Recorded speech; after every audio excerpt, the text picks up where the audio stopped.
ঈদ মানে খুশি, ঈদ মানে আনন্দ এবং সেই আনন্দ তখনই খুশিতে পরিণত হয় যখন সাথে থাকে প্রিয়জন, সাথে থাকে পরিবার।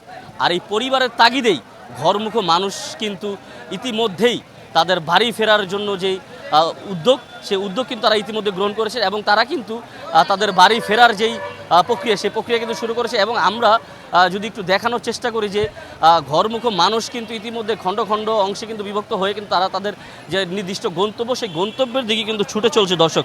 যে ঈদকে কেন্দ্র করে ঘরমুখো মানুষের যে ঢল, সেই ঢল কিন্তু আমরা ইতিমধ্যে দেখতে পাচ্ছি।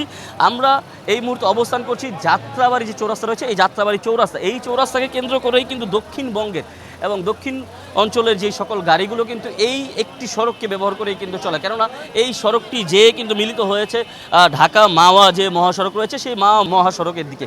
কেননা এই ঢাকা মাওয়া মহাসড়ক দিয়েই কিন্তু এই দক্ষিণাঞ্চলের যে 24 থেকে 26টি জেলা রয়েছে, সেই 24 থেকে 26টি জেলার মানুষ কিন্তু এই একটি সড়ককে ব্যবহার করে কিন্তু তাদের বাড়িতে যায় দর্শক। আমরা যেমনটি দেখছি যে গাড়ির জন্য যাত্রীদের কিন্তু দীর্ঘ লাইনও আমরা দেখতে পাচ্ছি কাউন্টারগুলোর সামনে।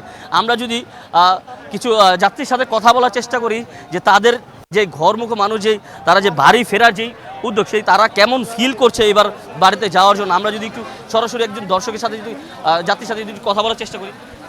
এবার যে আপনাদের বাড়ি ফেরা, এবার কি আপনাদের বাড়ি ফিরতে কি কোনো ধরনের ভোগান্তি হচ্ছে কিনা, যদি এই বিষয়টা আসলে এবার ছুটিটা একটু লম্বা হয়, প্রথম দিকে বেশি মানুষ চলে যায় এবং আস্তে আস্তে দেখা যাচ্ছে যে যত দিন যাচ্ছে তত ভিড়টা একটু কমছে। এখন মোটামুটি ভিড় কমই বলা যায়। তো আজকে মোটামুটি ভিড় কমেই, আজকে খুব ভালোভাবেই যেতে পারবো ইনশাল্লাহ।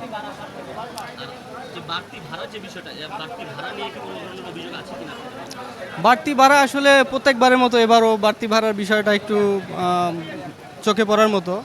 আমরা নর্মালি এখান থেকে যত টাকা ভাড়া দিয়ে যাই তার থেকে দেখা গেছে 1 থেকে 1.5 গুণ বা 2 গুণ অনেক সময় হয়ে যায়। তো নর্মালি আমরা এখান থেকে যাই 300 বা 250 টাকায় মাদারীপুরে, কিন্তু আজকে দেখা যাচ্ছে এখানে 500 নিচে 600 700 এরকম নিচ্ছে। তো যেমনটি দর্শক আমরা দেখছিলাম যে খণ্ড খণ্ড বিচ্ছিন্ন ঘটনা ছাড়া কিন্তু তেমন কোনো ঘটনাই কিন্তু ইতিমধ্যে আমরা আমাদের চোখে পড়েনি। তো আমরা যদি আর দু একজন যাত্রীর সাথে যদি একটু কথা বলার চেষ্টা করি যে কেমন যাচ্ছে তাদের এই ঈদ যাত্রা, তাদের এই ঈদ যাত্রা আমরা যদি একটু দেখানোর চেষ্টা করি যে বিভিন্ন জায়গায় যে এই যে ঈদকে কেন্দ্র করে একটি কুচক্রী মহল যে ভাড়া বেশি নেওয়ার যে বিষয়টি, এই যে অভিযোগ, এই অভিযোগ কিন্তু সবসময় কিন্তু আমাদের দেশে কিন্তু প্রচলিত একটি সমস্যা।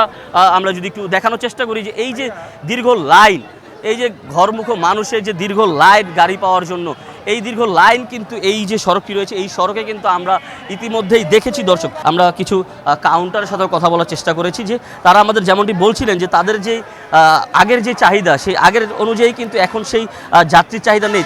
তার কারণ হিসেবে কিন্তু তারা একটাই কথা বলছেন যে না, আগের তুলনায় ওরকম যাত্রী নাই, বেশি ছুটি হওয়ার কারণে ওরকম যাত্রীও হয় নাই। এদিকে আমাদের গাড়ি আইসে অনেকটাই খালি যেতেছে। বাড়তি বাড়ার বিষয়টা ওরকম আমরা বেশি বাড়তি নেই না। আর সামথিং কিছু যেটা বাড়তি নেই ওইটা হইলো আমাদের পুরো গাড়িটা আসে খালি, একদমই খালি আসে। আমরা 100 টাকা বাড়তি নিলে আমাদের তাও মানে লাভ হয় না, এখন আরও লস হয়। আমাদের গাড়ি পাঠাইতে হবে, এর জন্য আমরা পাঠাই।